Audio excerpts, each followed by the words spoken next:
yang dinaungi pemerintah. Kampus kan dalam ini lembaga naungan pemerintah juga ya. Ada unsur publik, maka publik juga punya hak untuk mengetahui bagaimana produknya itu disampaikan ke publik.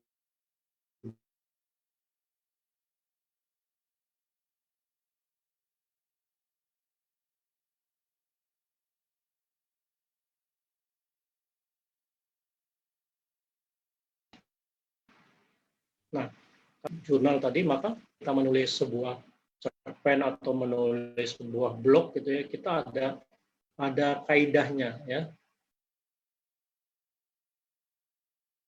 Kan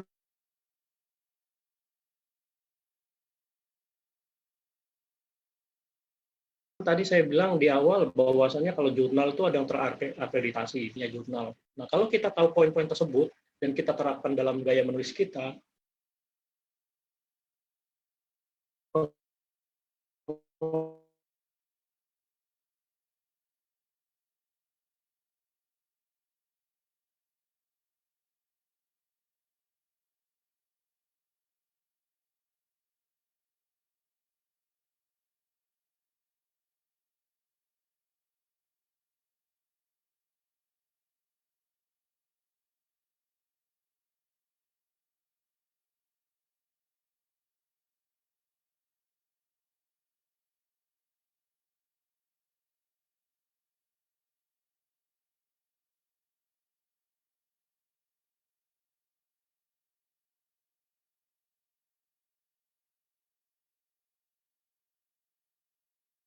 tapi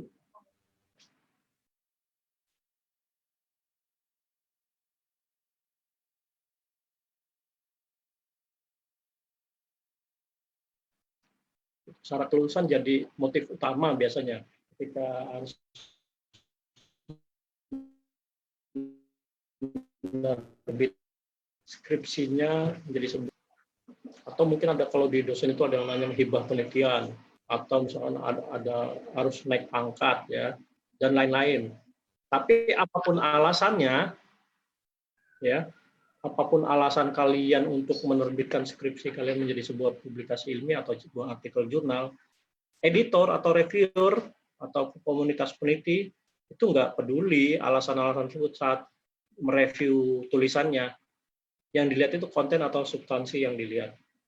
Saya pernah ada pengalaman menarik, jadi seperti ini. Jurnal yang saya kelola ini menerima satu naskah artikel dari salah satu mahasiswa yang kemudian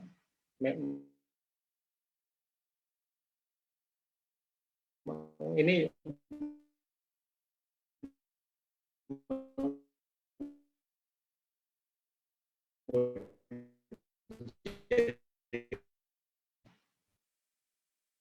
kita ternyata terlalu banyak yang tidak sesuai kaidah dan sebagainya dan di bawah standar lah.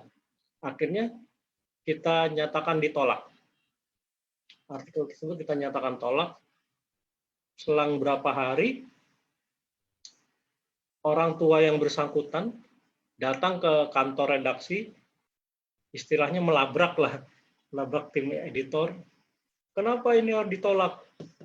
Jadi yang lain teman-temannya kita kasih penjelasan dan seperti apapun enggak karena memang sudut pandangnya beda dan kepentingannya berbeda, akhirnya enggak masuk juga gitu. Sampai berapa sih nawarin, berapa harganya sih supaya bisa terbit? Bukan masalah harga, tapi ini masalah kredibilitas ya. Nah, jadi apa yang harus kita siapkan? Apa yang telah Anda siapkan ketika sudah punya naskah dan mau menuju publish? Nah, kalau lihat di ilustrasi ini kayak udah harus sudah siap-siap aja nih, kayak udah mau dikeroyok. Ini yang megang palu, gada, pedang dan sebagainya, ini tim reviewer ini yang siap mengomentari habis-habisan artikelnya gitu. Tapi ya memang itu prosesnya, jalanin saja, jangan gentar. ya. Jadi prinsip saya ketika kita salah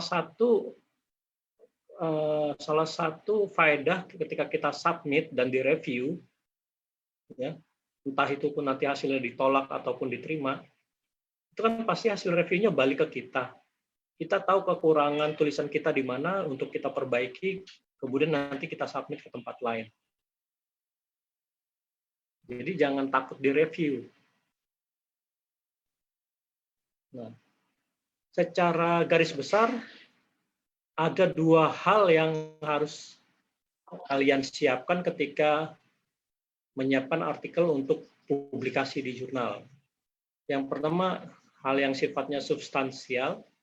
Yang pertama itu konten artikelnya, ya, isi artikel, penelitiannya udah benar belum, metodenya udah benar, misalkan samplingnya udah benar, analisisnya udah benar, struktur artikel, bagaimana penyusunan naskahnya, ya, itu substansi.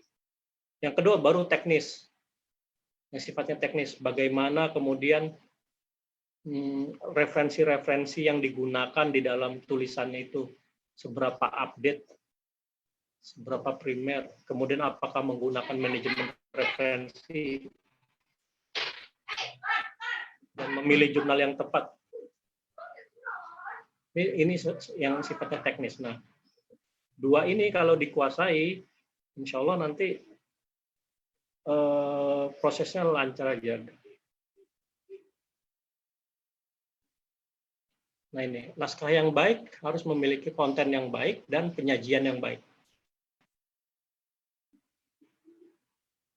Ya, konten isinya berarti isi risetnya. Kan artikel ilmiah itu sebenarnya berangkat dari riset, berangkat dari penelitian. Kemudian dibuat dalam media tulisan, kan dituangkan dalam tulisan.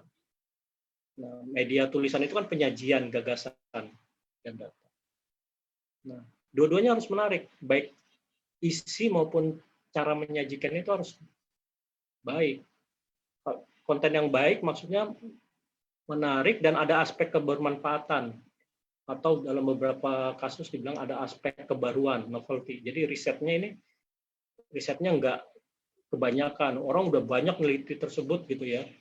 Makanya mungkin ketika skripsi kan nanti ya biasanya pengajuan judul gitu ya, diterima atau tidak. Nah, dari awal tuh kalau bisa topiknya itu udah unik gitu ya. Kalau penelitiannya unik, insya Allah nanti jadi tulisannya juga unik, jurnal tuh tertarik ya. Jangan meneliti yang sudah terlalu umum, sudah terlalu banyak orang meneliti tersebut. Karena apa? Kita akan kesulitan nanti mencari apa bedanya riset kita ini dibandingin yang sudah ada. Tidak ada kebaruan. Nah, kalau tidak ada kebaruan, jurnal juga mikir-mikir, ngapain saya terima artikel ini, orang udah banyak tulisan kayak gini kok. Jadi konten yang baik, menarik, ada aspek kebermanfaatan dan ada aspek kebaruan. Kebaruan itu tidak hanya dalam bentuk idenya, tapi mungkin metodenya, analisisnya, dan sebagainya. Kemudian disajikan. Nah, disajikan sudah penelitiannya baik, sudah bagus, unik, tapi cara nulisnya nggak rapi gitu ya, misalkan loncat-loncat, tidak bisa dipahami alur berpikirnya. Nah, itu nanti orang jadi tidak bisa memahami penelitian yang baik tersebut. Nah, percuma juga. Jadi harus dua, konten dan penyajian. Nah, saya nggak tahu kalau di sini banyaknya teman-teman ini yang dari yang sifatnya sains atau sosial humaniora ya, dari background-nya. Tapi memang secara umum ada perbedaan antara bidang sains dan sosum ya, terkait struktur tadi, terkait teknik penyajian ya. Kalau teman-teman yang di bidang sains kan biasanya judul abstrak, kata kunci, terus kemudian ada IMRAT, ada artikelnya itu IMRAT, Introduction, Method, Result, and Discussion. Nanti baru ada konklusi, acknowledgement, reference. Ya, jadi ada jelas tuh ada pendahuluan, ada metode, ada hasil, ada pembahasan, ada kesimpulan. Jelas itu ya pembagiannya. Tapi kalau teman-teman yang sosum mungkin yang di filsafat atau di mana gitu ya, biasanya lebih cair ini, batasannya kurang begitu, tidak imrat, non imrat. Jadi lebih judul abstrak, terus ada kata kunci, kemudian poin A, poin B, poin C, poin D disusun berdasarkan dari general ke yang spesifik, conclusion.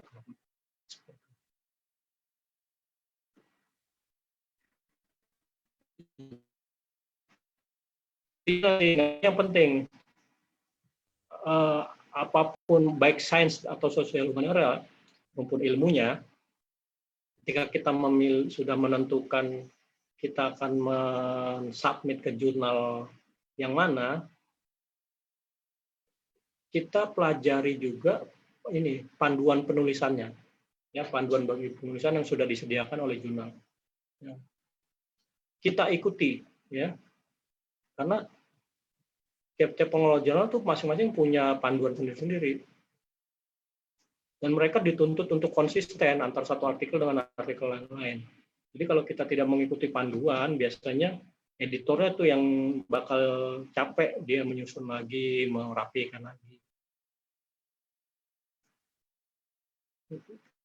Kalau pas lagi males mungkin bisa di reject ya.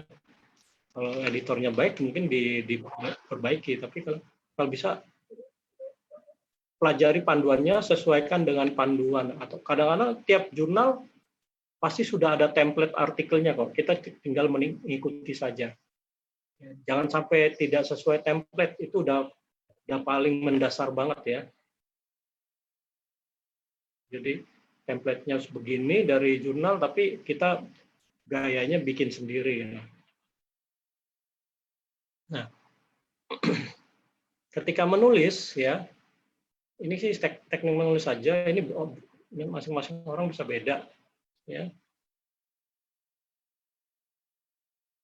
Jadi kalau saya pribadi ketika menulis artikel, pertama yang saya tulis adalah di bagian metode dan hasil pembahasan. Jadi saya tulis dulu metode, hasil dan pembahasan. Kan kita sudah riset, kalian udah melakukan penelitian di skripsi kalian, udah bikin laporan skripsi ya.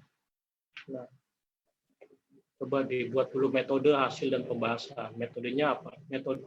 Metode penelitian apa? Ya, ini kan supaya nanti menjaga kesinambungan antar bagian ini nyambung. Nah, kalau urutannya kan aslinya nggak gini ya, harusnya judul dulu. Kadang-kadang orang kalau mau nulis itu bingung, judulnya apa ya? Mikirin judulnya dulu, tapi nggak nulis-nulis. Judul itu belakangan. Ya. Metode, hasil pembahasan, hasil dan pembahasan itu kan yang jadi pokoknya artikel kita ya, apa temuan kita apa di situ, itu yang kita bahas di situ, apa kesimpulan, kalau pendahuluan itu latar belakang, abstrak, kata kunci, judul. Nah, ini juga penting buat kalian menguasai manajemen reference. Ya. Bagian badan artikel nih, ketika menulis bagian metode ya, mungkin kalau di skripsi mungkin metode itu bab 3 kalau nggak salah ya. Jadi prinsipnya kalau ketika menulis metode di artikel ilmiah, cantumkan semua detail informasi, langkah-langkah riset, ya. Jadi risetnya mulai dari apa sampai apa gitu ya. Maksudnya apa? Supaya langkah-langkah itu bisa ditiru oleh orang yang membaca artikel kalian kelak. Gitu. Jadi risetnya itu reproducible, bisa ditiru lagi. Riset yang kalian lakukan bisa ditiru. Hindari pencantuman kalimat yang sifatnya definisi-definisi umum hingga sampai membahas konten. Jadi kadang di metode itu suka ketemu sampel adalah ini menurut inilah. Itu kan definisi yang sifatnya umum. Apa kita dipaparkan lagi? Nggak perlu. Nah, bagian ini juga biasanya bagian yang disorot oleh para reviewer, dan pada banyak kasus jadi alasan penolakan artikel. Kenapa? Karena metodenya nggak jelas, ya, dilakukan di mana, berapa sampelnya, pakai teknik apa ngambil sampelnya, gimana validasinya. Ini kalau yang sains ya. Jadi dibuat sejelas mungkin. Penting ini bagian metode.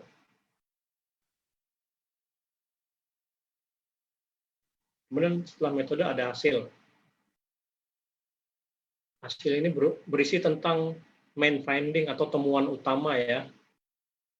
Yang kemudian temuan utama ini menunjukkan distingsi atau pembeda dengan riset-riset atau publikasi sebelumnya. Jadi mungkin saja penelitian sejenis sudah pernah dilakukan ya, tapi ternyata setelah kalian lakukan kok temuannya beda gitu ya dengan di bagian hasil ini dipaparkan.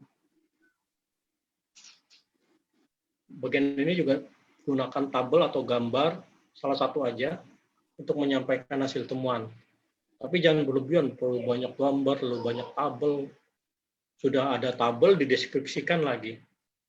Nah, itu berlebihan. Itu enggak boros jadi itu kalau editor nggak terlalu suka dengan model yang seperti itu. Atau misalkan ketika mencantumkan gambar, resolusinya pecah. Ketika di zoom pecah, atau misalkan hasil screenshot dari mana, tabelnya screenshot dari Excel misalkan. Nah, itu juga jangan pecah ya seperti itu. Kemudian di pembahasan, ini bagian paling inti ya dari tulisan artikel kalian bagi seorang pengelola jurnal ya. Di sini terjadi diskusi berdasarkan hasil temuan, kemudian dibandingkan dengan penelitian lain. Nah, di situ dirangkai bagaimana diskusinya, dialognya seperti apa di sini.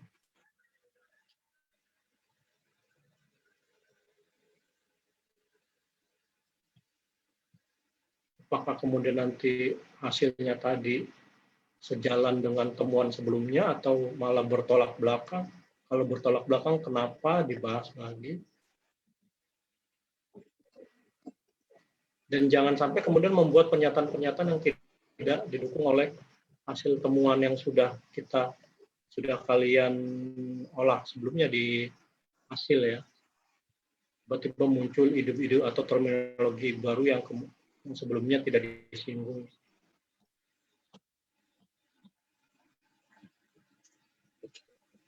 Nah, konklusi ini sama sebenarnya di laporan penelitian atau laporan deskripsi ya. Jadi intinya kalau deskripsi kan kita ada rumusan masalah ya. Nah, kalau di sini konklusi ini menjawab tujuan penelitian. Kan di awal di bagian pendahuluan kita sebutkan tujuan risetnya apa sih, mau ngapain. Nah, di konklusi ini menjawab. Jadi nyambung tuh antara bagian tujuan penelitian dengan bagian konklusi. Bagian tujuan penelitian itu pertanyaannya, konklusi itu jawabannya. Dan di sini jangan lagi membahas hasil. Terkadang banyak ketika bicara konklusi diulang lagi hasilnya angka-angkanya dicantumin lagi ya. Dan yang paling sering ketemu itu ketika membuat bagian konklusi atau kesimpulan ini dalam bentuk poin. Jadi kesimpulan penelitian ini adalah 1.2, 3.4 sampai kalau ada 7 kesimpulan berarti ada 7. Nah, sebaiknya jangan, tapi dituliskan dalam bentuk paragraf. Pengelola jurnal itu tidak suka kalau misalkan konklusinya dibuat dalam bentuk poin seperti itu. Karena kalau dalam konteks akreditasi jurnal itu mengurangi poin mereka.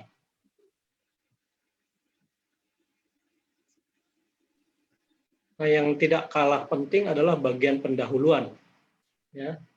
Karena bagian ini adalah bagian di mana kalian harus dapat meyakinkan pembaca bahwa artikelnya relevan, tidak hanya untuk diri sendiri, tapi untuk mereka yang membaca.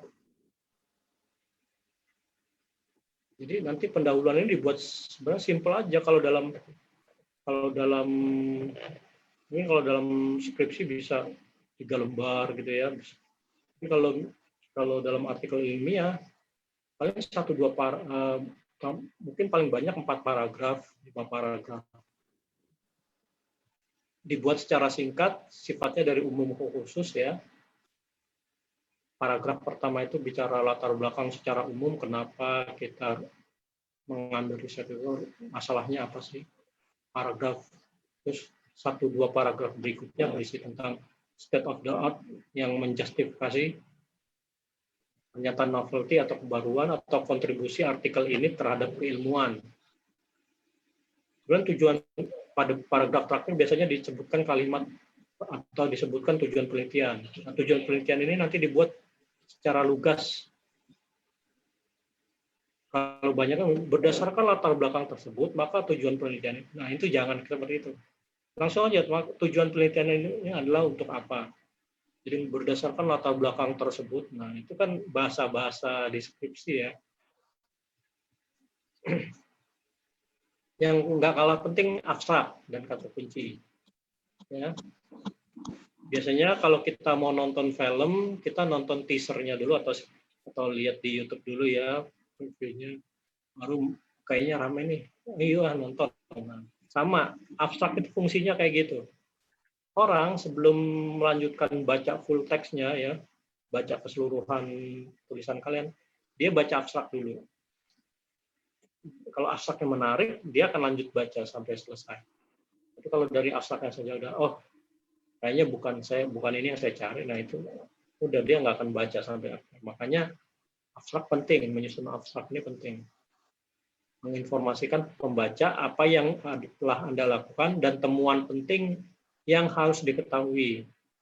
Umumnya dibuat dalam satu paragraf 50-250 kata. Itu nanti menginformasikan mulai dari latar belakang secara singkat, metode yang digunakan, metodenya gimana, terus temuannya apa, kesimpulannya apa. Nah, kata kunci juga penting, keyword ya. Nah, keyword ya kita sekarang eranya digital, pakai search engine, apa-apa kalau mau search, kalau mau cari informasi kita pakai kata kunci, maka keyword ini menentukan apakah artikel yang tulisan kalian dapat ditemukan dengan mudah atau tidak oleh mesin pencari. Jadi hindari membuat kata kunci yang misalkan terlalu umum.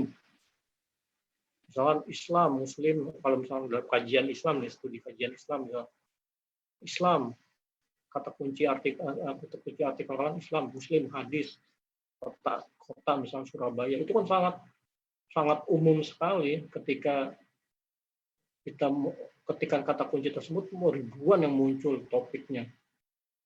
Atau yang terlalu sempit, atau secara spesifik, yang orang sampai nggak kepikiran bakal mau mencari kata tersebut. Intinya nanti kata kunci ini harus relevan dengan naskah. Ya. Jadi dengan kata kunci ini, kata-kata keyword tersebut ini mencerminkan secara keseluruhan tulisan kalian. Ngomongin apa sih gitu. Judul juga penting. Ya. Judul yang ini sebaiknya pakai kalimat yang singkat, jelas, dan menggambarkan. Jadi dengan sekali baca judulnya, paham isi artikelnya mau bicara apa sih sebenarnya.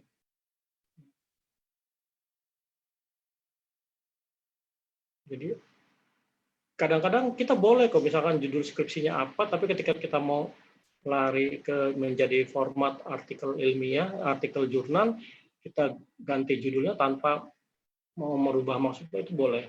Karena ada judul-judul yang memang sangat identik dengan karya tulis.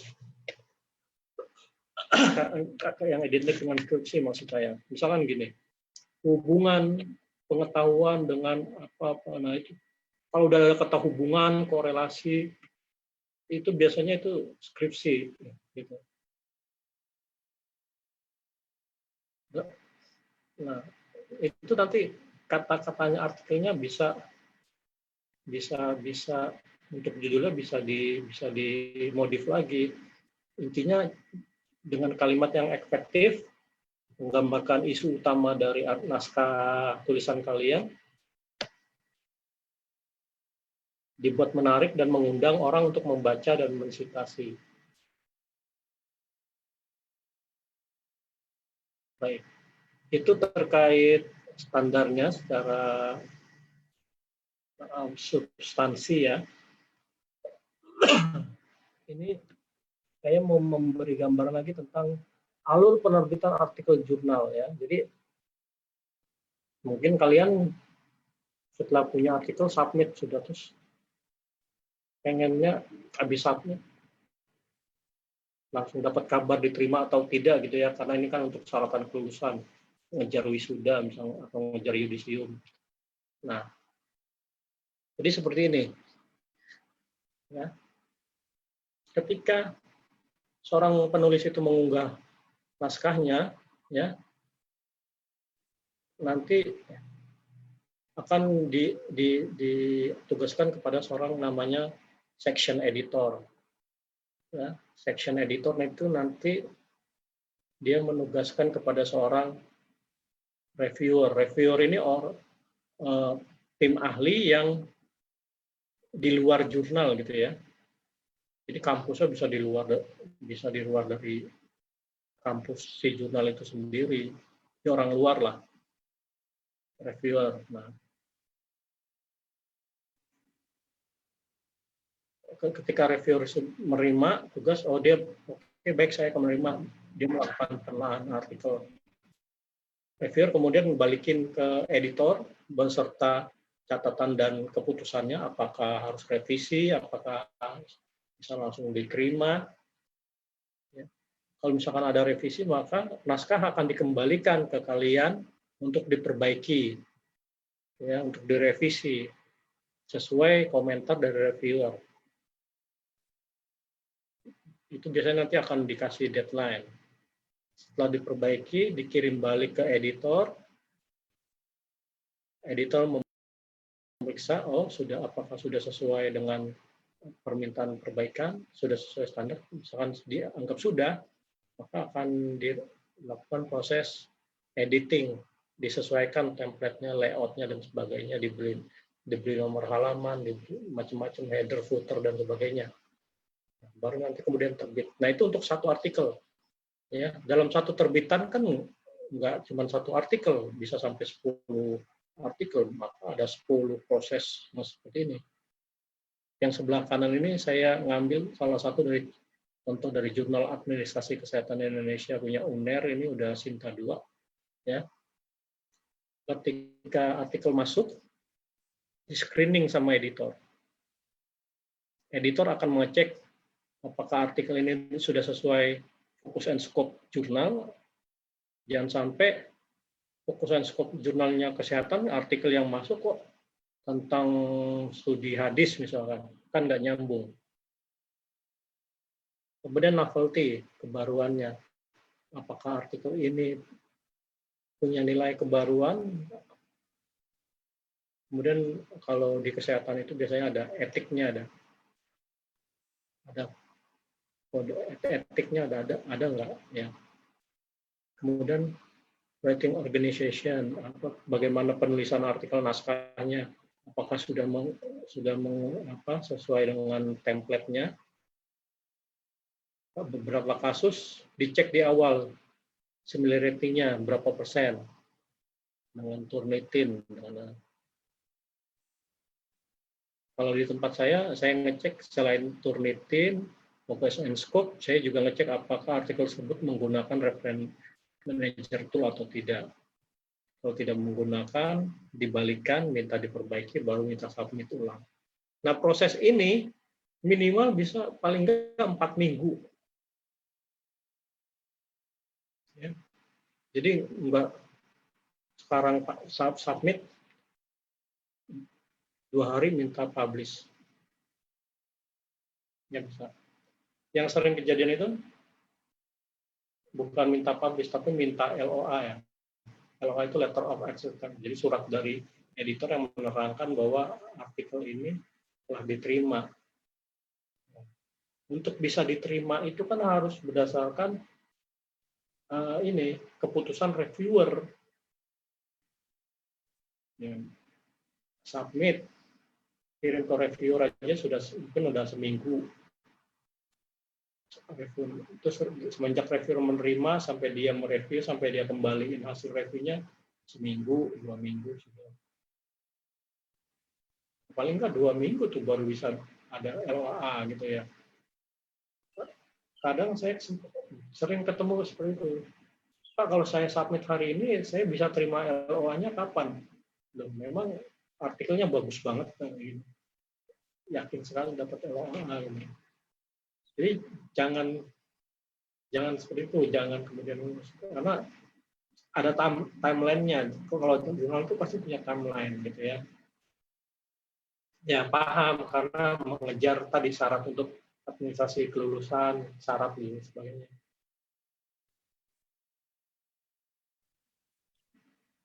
Nah, kalau sudah tahu substansinya seperti apa, kemudian sudah tahu proses bisnisnya bagaimana, maka yang kemudian adalah bagaimana memilih jurnal yang tepat untuk naskah skripsi Anda. Nah, apa yang harus diperhatikan? Hindari penerbit atau jurnal predator. Ya, jadi ada istilah namanya penerbit atau jurnal predator. Ya. Jadi dia hanya mencoba mengambil keuntungan dari penulis-penulis yang seperti ini yang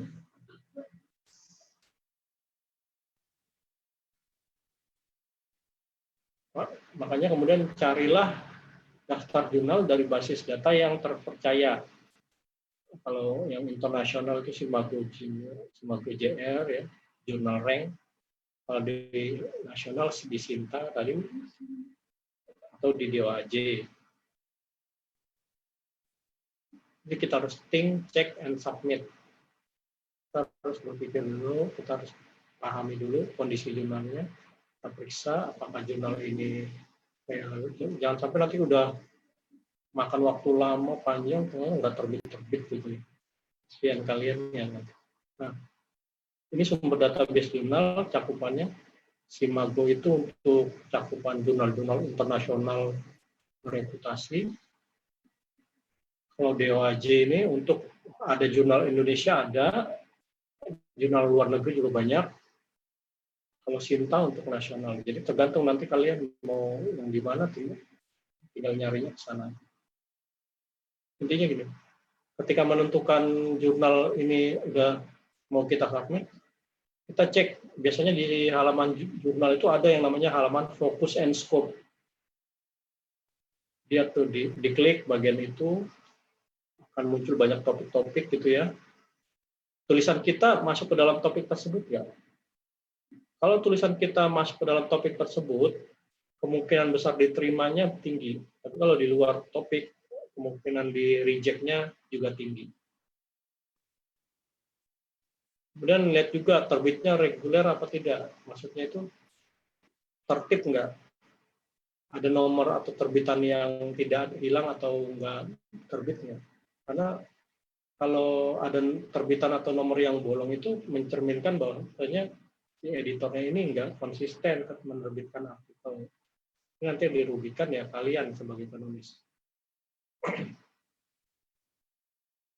Kemudian apakah menganut kebijakan open access atau peer review? Maksudnya open access ini jadi ketika kalian submit ke sebuah jurnal, direview, ditelaah tadi, direview, publish. Nah, publishnya itu versi publikasinya itu bisa diakses secara terbuka atau harus berlangganan dulu kah, berbayar, atau apa ya, atau misalkan harus subscribe dulu ke jurnal tersebut.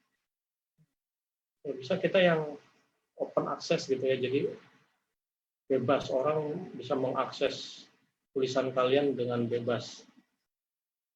Dan yang penting ya kan, jurnal itu memberlakukan biaya nggak, biaya penerbitan nggak, dicantumkan nggak di informasinya.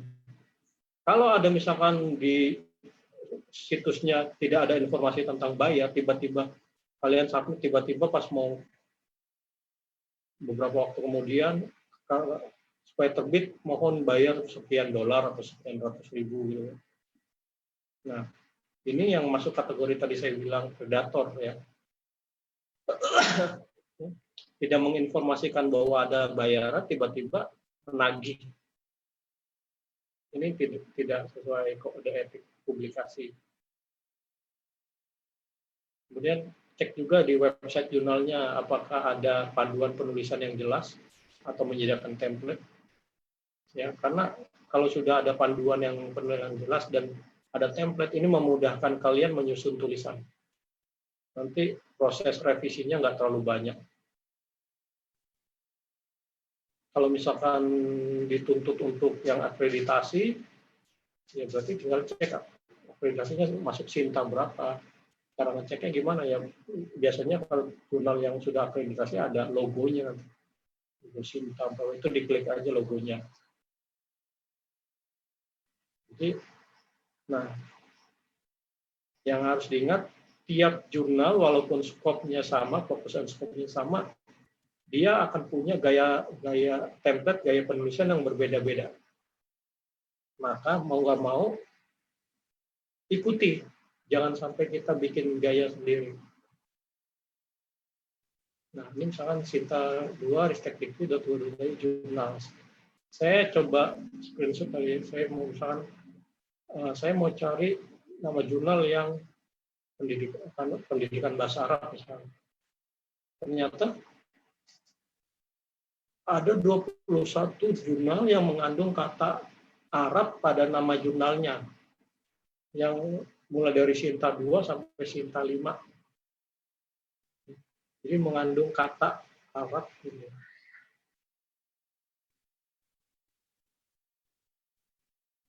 Nah, ini nanti bisa kita pilih salah satu mana kita mau submit kemana.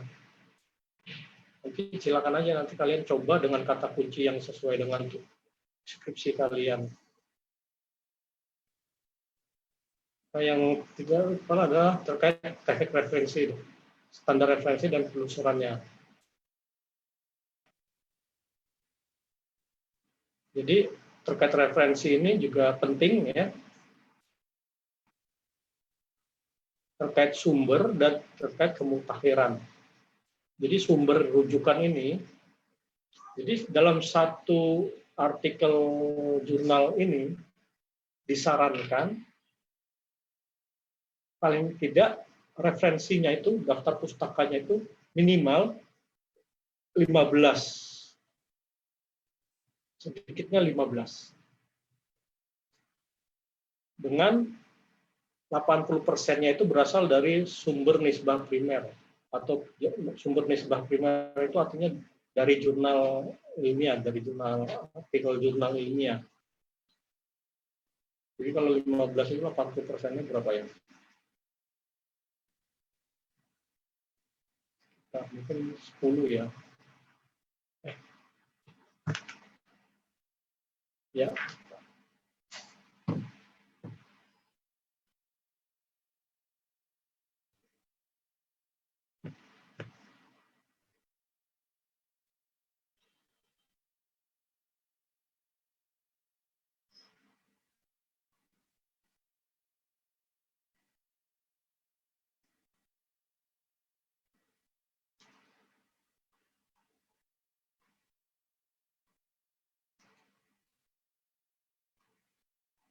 Persen untuk yang kaji. Jadi kalau misalkan topiknya sains gitu ya, minimal 80% itu dari jurnal ilmiah. Jadi kalau ada 10 rujukan berarti 8-nya dari jurnal.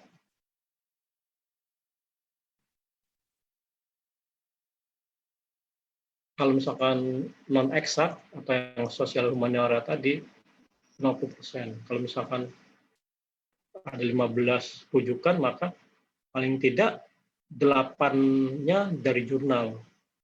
Ya. Ini yang kemudian sering ketemu ketika saya sebagai editor gitu ya, ada nerima artikel gitu ya. Mungkin secara bagus gitu ya, tapi ketika saya cek bagian referensinya, dia cuma mencantumkan 6, misalkan 6 daftar pustaka saja. 6 daftar pustaka, udah gitu tidak ada yang dari jurnal. Nah, walaupun bagus topiknya, ya terpaksa saya reject. Kenapa? Kalau dari sudut pandang pengelola jurnal, kalau artikel ini bakal terbit, dia merugikan poin penilaian bagi jurnal, waktu akreditasi jurnal, dia jadi jatuh di situ. Jadi sumber rujukannya itu harus yang primer. Ya, ini nanti juga mengindikasikan novelty-nya, kebaruannya di sini. Ya, kemutakhiran rujukan. Kemudian yang berikutnya kemutakhiran rujukan untuk menjustifikasi originalitas atau novelty. Jadi sebaiknya berasal dari digunakan itu referensi dari terbitan 10 tahun terakhir. Jadi misalnya sekarang 2020 gitu ya, maka paling tua seharusnya rujukannya itu dari tahun 2010. Jangan sampai ada yang dari tahun 1980-an, 1990-an. Nah, itu nanti semakin tidak mutakhir, karena semakin muda usia rujukannya, kan artinya penelitian tersebut atau publikasi, entah itu buku, entah itu penelitian, itu update yang terbaru. Ini kalau nanti ini kalian bagus di sini tampilan artikel, jadi artikel jurnal kalian yang diambil dari sini, kemudian referensinya bagus, update, dan sumbernya primer, itu editor seneng tuh biasanya ngeliat yang seperti ini. Nah, untuk mencari referensi banyak kanalnya ya. Umumnya biasanya ke Google Scholar. Kalau di Kemenak itu ada Moraref. Atau ke DOAJ tadi bisa. Atau kalau punyanya Ristek ada di Garuda ristekdikti.go.id. Atau yang sifatnya lebih luas lagi ada di Crossref, search Crossref. Nah, ini adalah situs-situs kita bisa mencari artikel-artikel ilmiah yang bisa kita jadikan rujukan tidak hanya dalam menyusun artikel jurnal ya, tapi dalam menyusun skripsi.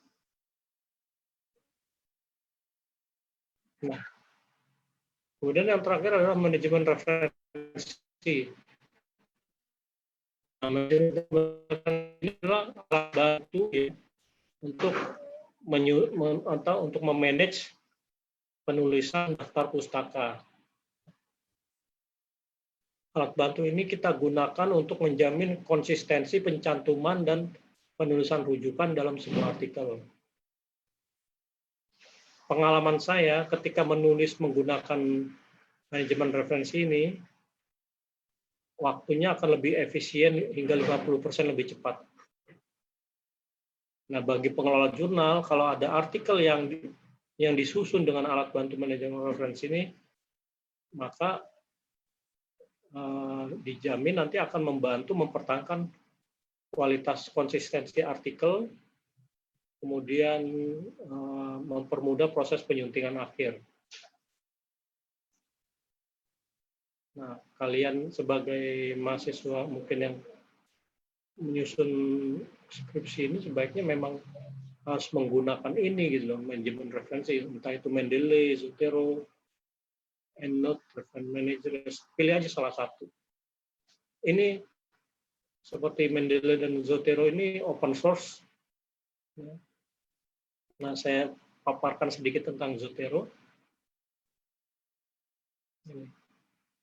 Permasalahan umum kalau terkait artikel, ya, kita punya topik, kita nulis artikel, terus dalam artikel itu ada kita buku, sumbernya kita ambil dari buku, kita ambil dari paper jurnal, kita ambil dari proceeding conference, ya. Terus kita jadi sebuah paper. Kan kita mensitasi itu sumber-sumber yang banyak, gitu ya. Terus setelah kita mensitasi, biasanya di bagian akhir kita bikin daftar pustaka atau bibliografi. Masalahnya, banyak mungkin yang salah ketik atau referensinya hilang atau kesana. Referensinya hilang ini maksudnya gini, di badan artikel itu tidak disebutkan, tapi di daftar pustaka muncul referensinya menurut si A gitu. Tapi di badan artikel di mana menurut si A itu di mana, di bagian mana, nggak muncul. Nah, ini kan hilang, jadi tidak konsisten. Nah, kalau dalam konteks artikel jurnal itu nggak boleh seperti itu. Apa yang kita cantumkan, kita sitasi di badan artikel harus muncul di bagian daftar pustaka. Nah, makanya di sini pakai referensi. Nah, kalau menggunakan manajer reference ini paper nih. Nanti antara badan artikel sitasi dengan referensinya atau daftar pustakanya itu nge-link. Kita nambah referensi di atas, di badan, otomatis di bawah nambah. Otomatis ya, nggak harus mengetik manual. Nah, reference manager ini sangat bermanfaat ketika misalkan gini, kita punya naskah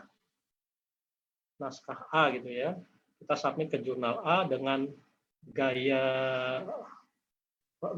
referensinya menggunakan kutipan body note misalkan ya.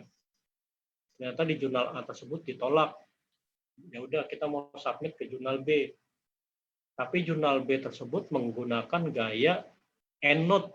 Nah, bagaimana merubah gaya pengutipannya? Kalau satu-satu kan makan waktu. Maka kalau dengan reference manager tool ini dengan sekali tombol, sekali klik itu bisa berubah semua.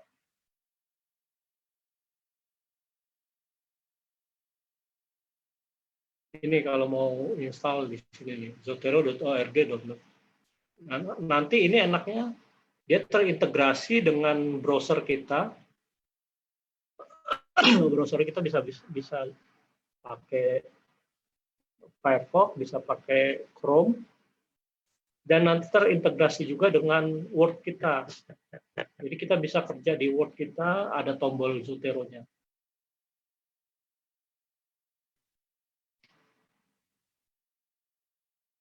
Nah, ini aja tampilan aja. Jadi ini di tampilan di Word seperti ini.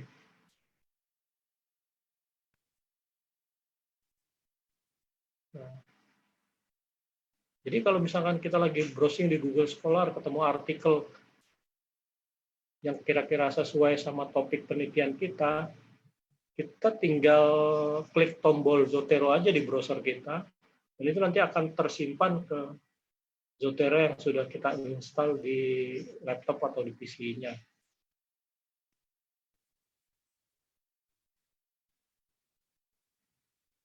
Nah, stylenya banyak, bisa diganti-ganti. Nah, ini editor ini ngecek nih, saat ketika kan biasanya kalau submit itu dalam format Word ya. Dalam format Word itu kelihatan apakah Word tersebut menggunakan reference manager atau tidak, itu seorang editor bisa ngecek. Jangan sekali-sekali mengirim naskah artikel itu dalam bentuk PDF ya. Karena kalau PDF kan tidak bisa dikomentar, bukan tidak bisa, akan sulit dikomentari atau kalau mau di layout harus di-convert dulu. Itu kan jadi menambah pekerjaannya si editor. Ini Word sesuai template-nya. Baik, saya rasa cukup, Mas.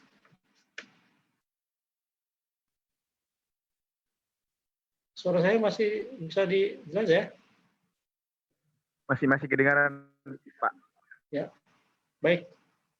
Tuh, terima kasih. Semoga jelas dan bisa memberi insight.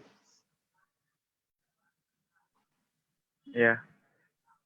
Jadi saya kira tadi kita sama-sama mendengar ulasan dari pemateri kita, hampir 1 jam kita mendengar, dan itu pun dijelaskan secara komprehensif, struktur, sistematis, dan masif. Jadi mungkin kita akan masuk pada sisi tanya jawab atau dialog. Mungkin ada dari sebagian teman-teman yang hadir di sini yang ada mungkin ingin dipertanyakan. Silakan. Jadi saya ulangi lagi, mungkin dari sebagian teman-teman yang hadir di agenda kali ini mungkin ada yang belum paham secara komprehensif apa-apa yang kemudian tadi dijelaskan oleh pemateri kita. Silakan dipertanyakan.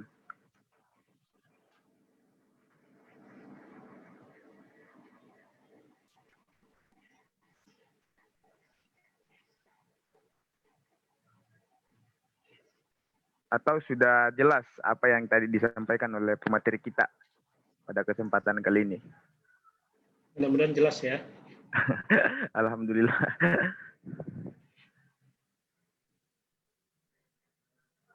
Jadi sekali lagi saya ulangi, mungkin dari sebagian teman-teman yang hadir di kegiatan kali ini, mungkin ada yang belum paham secara betul bagaimana kaidah-kaidah daripada kepenulisan jurnal itu sendiri.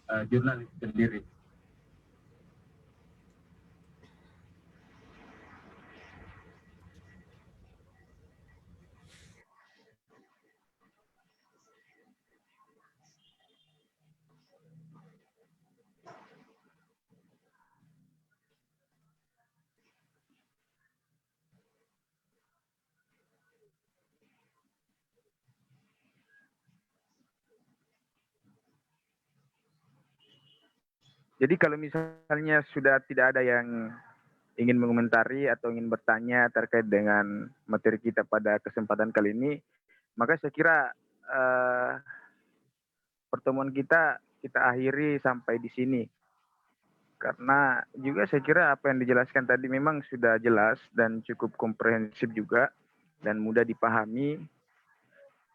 Tinggal bagaimana kemudian kita mengaplikasikan pembelajaran yang kemudian tadi dielaborasi secara bersama-sama. Ya. Jadi analoginya seperti ini. Kalau misalkan Mas Reswan sebagai laki-laki gitu ya, mau menghadap calon mertua gitu ya, paling nggak kita kan harus tahu dulu ya beliau itu seperti apa, sukanya apa, ya, supaya lebih nanti komunikasinya bisa jelas. Nah, ini sama ketika kalian nanti menyiapkan naskah artikel, kita pakai sudut pandang orang yang akan mau menerima artikel kita. Mereka sukanya, seorang editor sukanya artikel yang seperti apa sih? Nah, inilah yang dari awal saya sampaikan ya dalam rangka itu gitu. Jadi kalau kita bisa ikuti pola pikir editor, kemungkinan besar artikel kita akan lebih mudah diterima, ya, secara nggak tanpa terlalu banyak revisi dan sebagainya, gitu ya.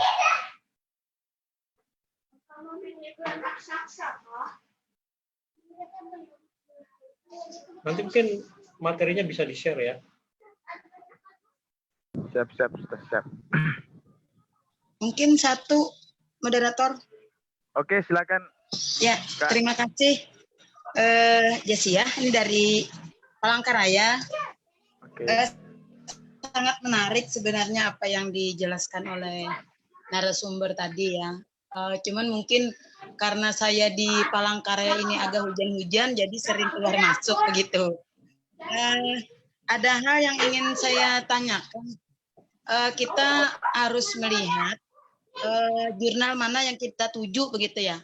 Nah, untuk pemahaman atau kita memahami untuk mengetahui jurnal mana yang kita tuju itu caranya bagaimana, Kanda? Itu satu. Yang kedua, ada nggak kiat-kiatnya agar artikel kita bisa diterima begitu? Karena kan tadi saya dengar semakin banyak kita ditolak, kita tetap bersyukur karena itu ada pembelajaran, ada hikmahnya bahwa kita bisa memperbaiki ke yang lebih baik begitu. Nah, saya kan awam banget untuk terbit sebuah artikel. Jadi kiat-kiatnya itu bagaimana? Terima kasih atas perhatiannya, mudah-mudahan bisa diberikan pencerahan untuk saya. Mohon maaf apabila ada yang kurang berkenan. Saya Heri, wabillahi taufiq wal hidayah. Assalamualaikum warahmatullahi wabarakatuh. Waalaikumsalam warahmatullahi wabarakatuh. Mungkin bisa langsung ditanggapi, Ustaz. Silakan, Ustaz. Yang pertama tadi mencari top jurnal yang tepat seperti apa gitu ya. Yang pertama yang pasti yang sesuai dengan topik tulisan kita. Topik tulisan kita apa? Jangan sampai topik tulisan kita Islamic Studies, tapi kita submit ke jurnal yang ruang lingkupnya sistem informasi misalkan. Nggak nyambung. Jadi, itu satu, fokus and scope-nya sesuai dengan topik tulisan. Dengan motivasi kita tadi, apakah memang mencari yang jurnal yang terakreditasi atau yang sekedar cuma jurnal ilmiah ber-ISSN gitu. Nah, kalau kiat-kiatnya yang paling utama itu ikuti gaya selingkuh atau panduan dari jurnal itu sendiri. Ya. Jadi tadi saya sudah sampaikan, tiap jurnal punya gaya selingkuh, punya ketentuan, ikuti ketentuannya. Semakin kita mengikuti ketentuan si jurnal, semakin besar kita artikel kita bisa. Tapi intinya gini, artikel yang baik itu berawal dari riset yang baik. Jadi kan risetnya dulu yang baik ya. Jadi kalau risetnya yang baik, ya tadi ada novelty-nya tidak, bagaimana metodenya, apakah penelitian itu sudah pernah dilakukan sebelumnya atau tidak, apa bedanya penelitian tersebut dengan penelitian sebelumnya. Nah, kalau ada different atau apa ya, ada khasan keunikan dari risetnya, pengelola jurnal biasanya dan reviewer itu senang gitu. Dia akan merekomendasikan artikel ini bisa diterima, mungkin dengan minor revisi. Kalau ada misalkan minor revisi, ikuti aja. Kadang-kadang editor jurnal bisa sangat cerewet ya, titik koma itu dikomentari gitu ya. Jadi kita ikuti aja, nggak usah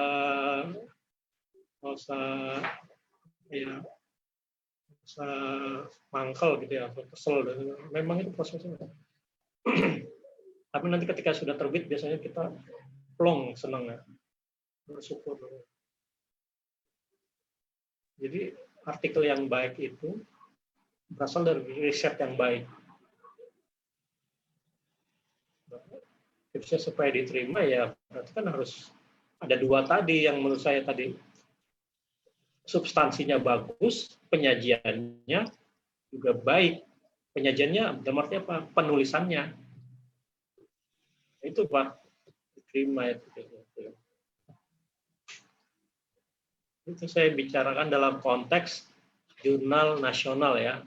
Ini kalau jurnal nasional ada faktor bahasa di sana ya. Begitu Mas. Ya. Baik, terima kasih. Sama-sama, di Banjarmasin juga hujan, Bu. Oh ya, dekat Palangkaraya sama Banjar. 4 jam ya. Oke. Ya, makasih. Oke, saya kira tadi itu penjelasan yang cukup lugas dan jelas tadi. Nah, mungkin dari sebagian dari teman-teman mungkin masih ada yang ingin mempertanyakan terkait dengan kiat-kiat kepenulisan jurnal. Sebelum kita akhiri pertemuan kita pada kesempatan kali ini.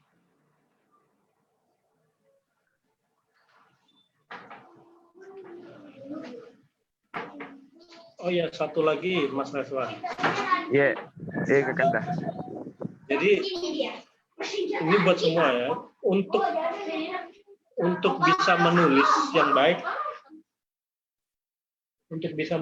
baik, maka seseorang harus banyak membaca. Ya. Kalau mau menulis artikel jurnal, maka banyak juga baca artikel-artikel jurnal. Biar akan mustahil kita bisa menulis dengan baik kalau kita tidak membaca. Salah satu barokahnya saya mengelola jurnal adalah mau nggak mau saya harus membaca sebegitu banyak naskah yang masuk ke saya. Akhirnya apa? Saya jadi paham, kok nulisnya begini. Dan itu kemudian saya serap ke diri saya sendiri ketika menulis untuk diri sendiri. Jadi akan mustahil kita bisa menulis sebuah artikel jurnal yang baik kalau kita sendiri tidak membiasakan diri untuk membaca. Jadi itu.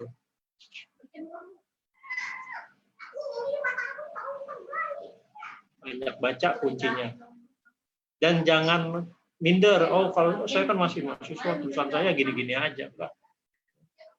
Di tempat saya ada mahasiswa semester 7 itu, ini di-drive oleh dosen yang bersangkutan, bimbing, kemudian dia bisa menulis tulisannya tembus ke Scopus Q3. Hasil tulisan sendiri gitu ya, maksudnya dari si mahasiswa itu. Jadi jangan kemudian merasa, saya kan nggak bisa nulis gitu, jangan. Harus banyak baca.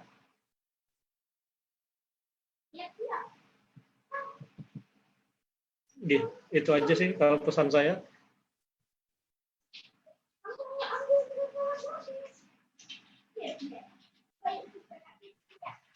Ya, jadi itu tadi pesan Kakanda terkait dengan kita semua, bagaimana kemudian menjadikan rutinitas kepenulisan kita itu selalu bertumpu pada kebiasaan-kebiasaan membaca. Karena dengan membaca kita bisa mendapatkan banyak kalimat-kalimat yang baru, dan itu tentu menjadi referensi kita untuk menuliskan satu karya ilmiah. Jadi sekali lagi mungkin masih ada yang ingin bertanya atau belum paham terkait dengan pemaparan Kakanda kita tadi terkait dengan kiat-kiat dari kepenulisan jurnal.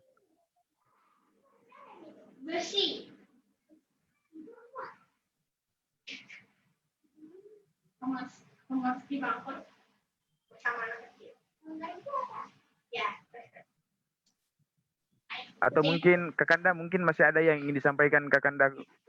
Ya, jadi buat adik-adik sekalian nanti jangan jadikan jurnal itu momok ya, sesuatu yang menyerang. Kalian bisa kok taklukkan. Ya pengelola itu manusia juga kok, sama makannya nasi juga sama. Jadi asal memang harus, tapi ya tadi kita nggak bisa modal nekat submit gitu ya. Kita harus ada persiapan.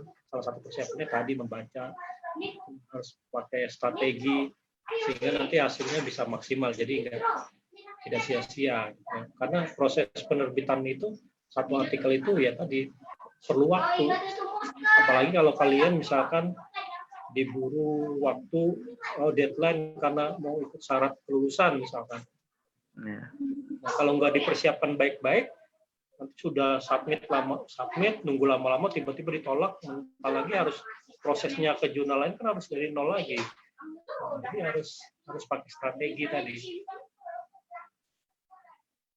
Nah, itu seninya memang.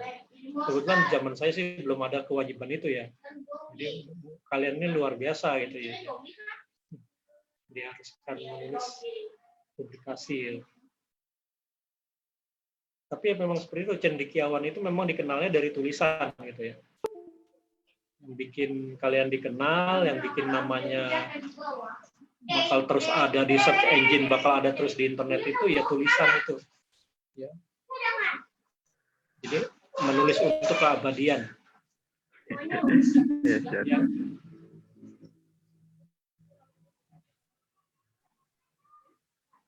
Jadi itu aja. Mudah-mudahan apa yang saya sampaikan bisa dipahami, ya, bermanfaat. Ya, jadi mungkin tibalah masanya untuk kita menutup pertemuan kita pada kesempatan kali ini. Jadi saya ingin, saya lupa siapa yang kemudian menyampaikan ini, bahwa jika kita ingin dikenal oleh dunia, maka menulislah. Tapi kalau kita ingin mengenal dunia, maka membacalah. Nah, jadi saya kira itu. Mungkin terima kasih atas waktunya, Kakanda